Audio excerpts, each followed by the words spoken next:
Gavin, thanks very much. I'm happy not to be questioned afterwards, but to do that roll through. As you said, I'm a recovering politician. I'm a lapsed economist. I used to be at one stage the president of the union here, and I'm now an active member of a community energy services company which we set up in the Meadows here in Nottingham that aims to be energy self-sufficient and has now not far short of 100 solar roofs that it's installed. That's in a sense my starting point. But let me just try to take one step back and say very quickly, in terms of barriers, I think that we are singularly ill-prepared, both intellectually and organisationally, for the collapse that is about to happen. And I think that's the biggest challenge that we face. The second thing is that in addressing that collapse, we need to face the fact that things are going to break and need to be broken, and it's probably better if we break them ourselves rather than chase after the breakages. And so it's a question of how we go about breaking what doesn't work before it breaks everything.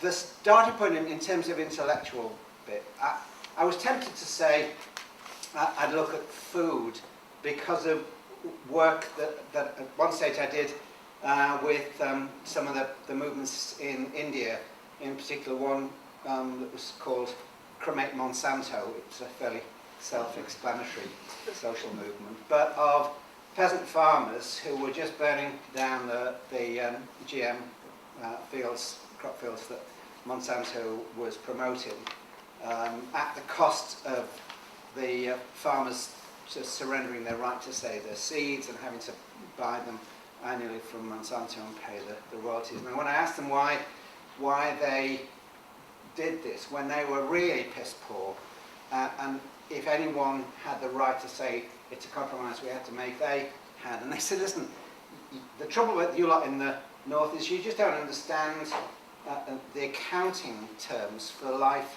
in the south. For us, the accountancy rules take no account of the fact that we lose around 250 and 350 varieties of plant life or insect life, which forms part of our food chain, our medicine chain, our feed chain for animals, at the expense of having the advantage of these proprietary herbicides that go with the indentured crops. And so until you guys can start to factor in the fact that we have to buy or barter to get back what we lose, there will never be a meaningful dialogue. And that was a really helpful starting point for me. And I wanted to put that on the table because I think we need to have a clear interface or a clear understanding of the difficulties about the interface for a north-south dialogue, where we are talking from very different starting points about survival. You could bring that home here in terms of, I think, what will be the relocalization of food sourcing.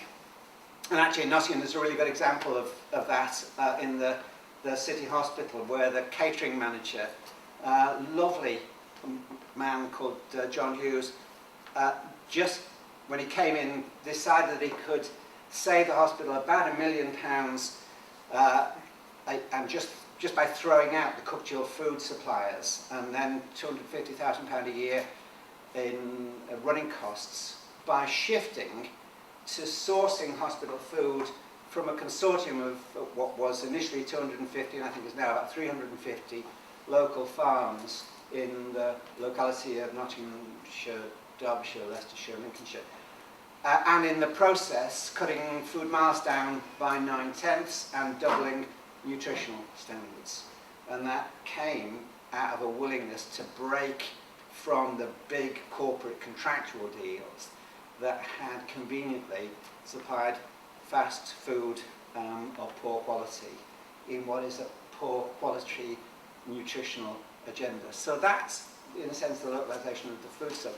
But in energy terms, the game is also going to be transformed. The question is whether we're part of that in the UK context or not. I'm spending a lot of time now trying to get the political system in the UK to understand the revolution that was taking place in thinking, and that really is best seen in Germany.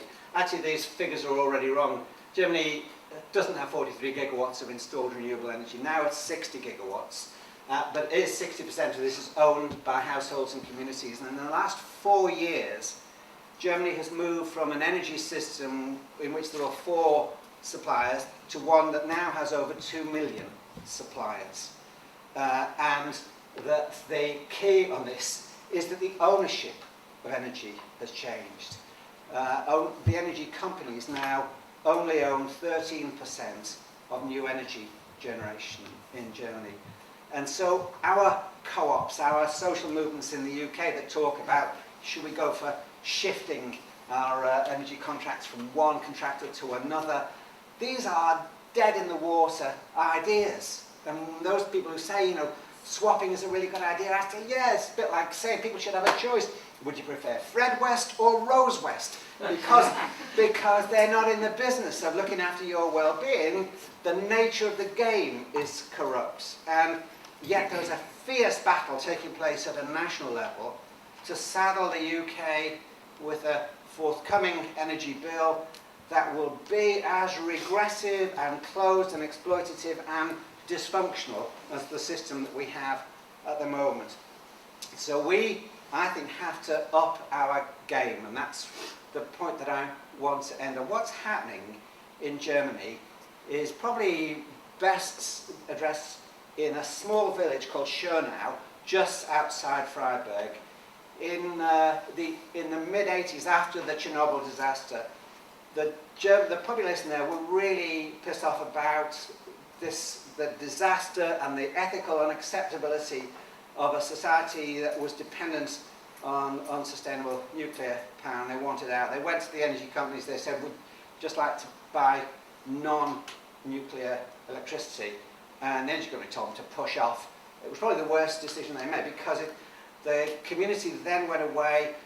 They organised and petitioned for the right to bid to take over the energy grid. It took them about 5 or 6 years to do so. They had to then raise, I think it was 6 million Deutschmarks. They put out a national appeal. 3 million Deutschmarks came in from donations around the country in the anti-nuclear movement.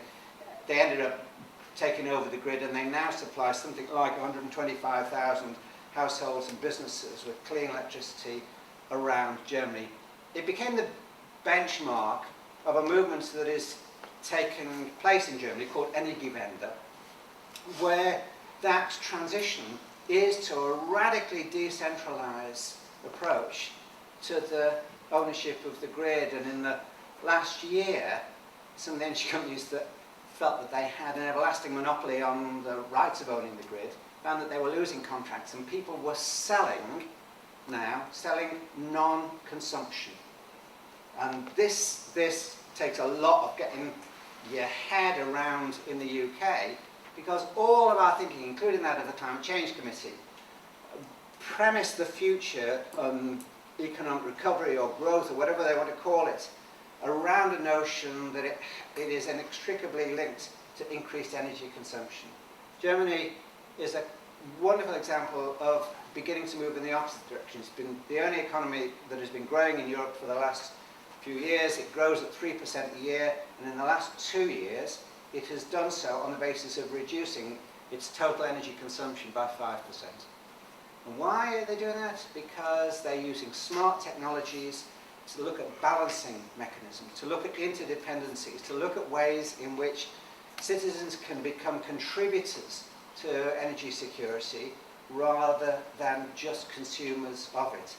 And the nature of that is to understand the essential elements, which is about interdependencies.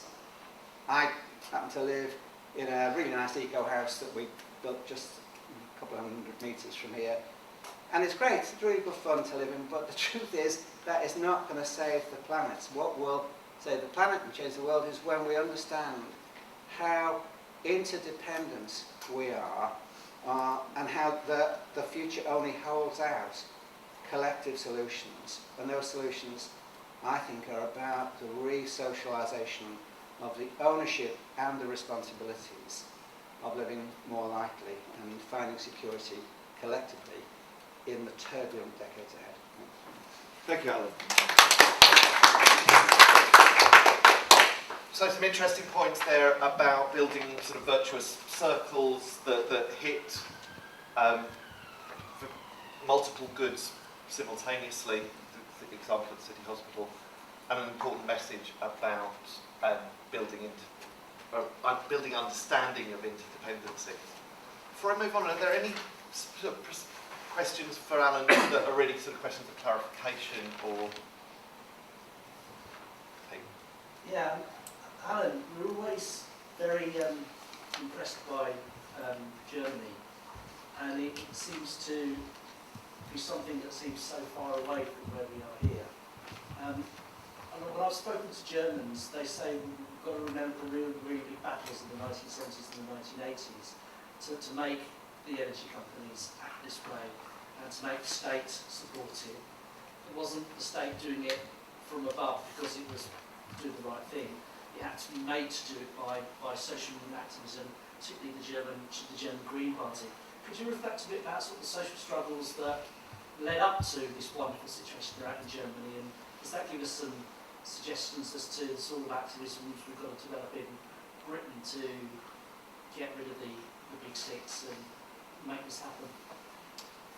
Yeah, you're absolutely right about that, and there's no doubt in my mind that the German Greens played a really pivotal role in that shift.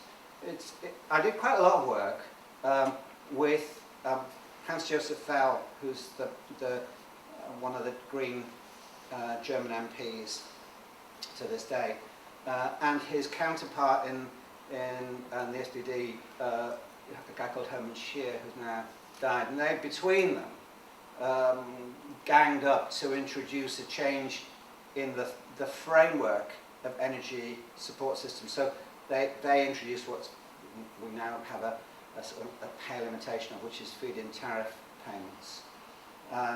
And so I ended up introducing the same legislation here to enable that that transition to take. But it's been interesting to see how it's been able to be sabotaged by the Big Six by turning it into a very small fixed budget where, in a sense, the obsession inside the Treasury is to deliver organised underachievements, which Britain has a genius for. But in a sense, you're right to say German social movements were much more pivotal in delivering that change. If you go around Germany now, there isn't a single political party, maybe with the exception of the Liberal Party in Germany, because it is funded by the big energy companies there. But all of the other political parties wouldn't dream of revoking the feed-in tariff legislation because it would become an act of political suicide. So, in a sense, the context of social ownership, you go around different communities and different towns and cities in Germany, and they presume that they are at the centre of driving the agenda for change. The notion of taking any of those rights away would be electoral suicide. So they are in a position that we're not. And that's the difficulty. We have to work out how we put in place the same sort of movements. And the difficulty in the UK is that the political system hasn't played to creating a space in which the Greens are a significant part of the dynamic for change. I'm not knocking the Greens. Caroline Lucas, in her singular role in Parliament, is awesome, and I do a lot of work with her, but that's not the same as a movement that is not resistible. So I left Parliament because I think the movement is going to have to come from outside. Intellectually, Parliament is out to lunch. So we have to work out how we put together, whether we're capable of putting together a series of social movements that are able to occupy that common ground and make itself both irresistible and a force for progressive change. The difficulty in the UK is, by and large, we've been forces for negative change.